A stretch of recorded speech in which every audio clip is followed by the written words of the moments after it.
Greetings, peace be with you. In this video, I'm going to share with you the law of opposites. Okay, so this is the fifth video in the series on the Hermetic principles from the Kybalion. So if you haven't checked out the previous videos already, I'll link out to a playlist below this video so that you can look at the previous laws that really set the foundation for this one. Okay, now the law of opposites, what is it, right? So I'm just going to read a quote directly from the book, and it provides some emphasis in terms of what we're going to be discussing in this video, right? So, and I quote, "Everything is dual. Everything has poles. Everything has its pair of opposites. Like and unlike are the same. Opposites are identical in nature but different in degree. Extremes meet. All truths are but half-truths. All paradoxes may be reconciled," right? So that is the law. And the fact is that we are here in this physical realm, right? We manifested over here in the realm of duality, right? And the only way which we can experience this realm is through the experience of opposites, right? For example, the only way that you can experience light is by experiencing dark, right? If light was the only thing that there was, then we won't have light, right? Because light is only created through its opposite with dark, right? If good was the only thing that there was, if it was all unconditional love, which is the only truth in the unity of things, right? If unconditional love was the only thing that we could experience, then we wouldn't experience it because it's the only thing, right? It's kind of confusing, but it's like the fish is the last one to know that it's in water, right? Because it's just there the whole time. It doesn't know the experience of something else, right? So we came to this realm of duality in which everything that is in existence and that we're experiencing has its opposite, right? And only through the experience of the opposite can we experience that thing in itself, right? So the only way that you know what good is by knowing what evil is. The only way that you know what hot is by experiencing what cold is. The only way which you know tall is short, right? So it all comes down to the fact that these are all different degrees on the same spectrum, right? For example, on a thermometer, you have different varying of degrees, right? If you go upper on the, if you go higher on the thermometer, it's going to get hotter. If you get lower on the thermometer, it's going to get colder, right? So it's all different expressions of the exact same essence, which is the temperature, right? So understanding this duality, understanding that the only way that you can experience who you are is by experiencing who you are not, right? And emotions are really the signals which provide us with the awareness on whether we are walking our path and purpose in our life or not, right? So this experience of duality is really a gift, because in the realm of the absolute, right, in which everything is just unconditional love, you know everything, but you can't experience it, right? The only way which you can experience something is through the opposite. And that is why we came here. That is why we forgot who we are, so that we can remember who we are and continue to elevate on the spectrum, right? So what can we do about this law that we understand? Okay, everything has its duality, everything has its opposite. So what is the practical framework? How can we actually implement this in our lives, right? So it comes down to transmutation, right? So I'll link out to another video as well on the alchemy of mental transmutation, right? That's another principle of the Kybalion as well. But it comes down to, once you understand that everything is dual in nature, that everything has a different number of degree on the spectrum, right? So for example, if you're feeling very low in your life, right?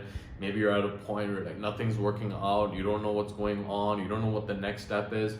What if that was an opportunity for you to actually catapult on the top, right? Like if you're at a very low point and you're like, you know, just don't know the way out, maybe that is an opportunity to transmute it and actually use it as a propeller which gets you up to that next level, right? Like a trampoline. So you go down, and then the more down you go, the higher you have to jump high, right? So the alchemist is one who understands this concept of knowing that everything is dual, everything is on a spectrum on which the degrees determine the variance, right? And once we can understand that the essence is the same, right?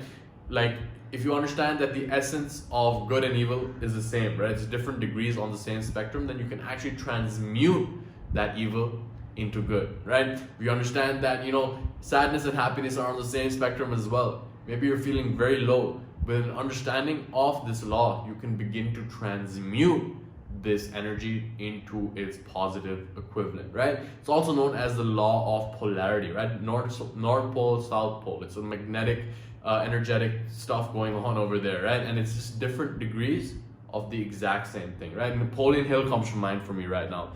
And he said that with every adversity comes a seed of an equivalent advantage, right? Not the full-blown flower of success, not the full-blown, the result is not there, but with every setback comes a seed of an equivalent success, with a seed of an equivalent advantage. And it's our job to let that seed germinate, to let it grow, to really use the experiences that we had in our past, which might not have been the best experience, they might have been the worst experience, but what if you could transform the worst thing that ever happened to you into the best thing that ever happened to you, right? A previous mentor of mine used to say that, everything that you consider bad luck, like having an alcoholic dad, like having abusive parents, like being born in a dysfunctional family, all of these things which you wouldn't consider bad luck, he actually considered good luck because he actually transmuted that situation into who he was today, right?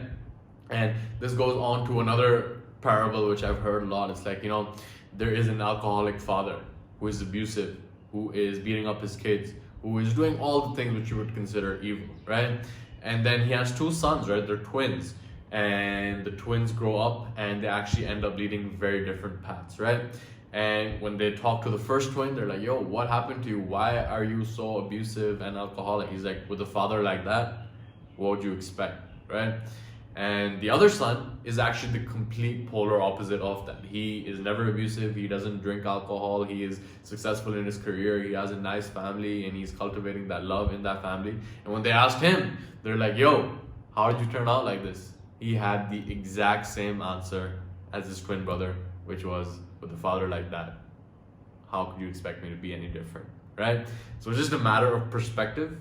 And as you begin to actually transcend the realm of duality and begin to look at it through this observation without judging anything as good or bad, you just see the degree on which they fall in the spectrum, then you can go ahead and transmute that energy into what serves you so that you can do what you are here to do, rather than get caught up in the melodrama that holds you back from expressing who you really are, right? So understanding this, right? It's all different degrees of the same spectrum. Now, it's also a side note over here, you can't transmute heat into good, right? You can't transmute two varying aspects, but if the essence is the same, for example, you can transmute heat into cold, you can transmute good into evil, you can transmute the same essence of the thing into its different degrees based on your ability to alchemize that fear into courage, right? Whatever it is, like when you feel fearful, that is only when you can demonstrate courage, right? Because courage is the overcoming of fear, right? And if you are just fearless, then it's impossible to overcome that fear, right? So it's there's some nuance over here, but just understanding that every adversity, every down point, every failure brings with it the seed of an equivalent advantage. And if we can actually learn to nurture and germinate that seed, that is when the worst things in our life become the best things in our life. Okay, so with that, I conclude this video. I hope that you got value from it. I hope that you implement this, and I hope that not only that you check out the playlist below, but you read this book, because it really is a capturing of what it means to be alive, right? So I will see you in the next video. Much love to you. Take care.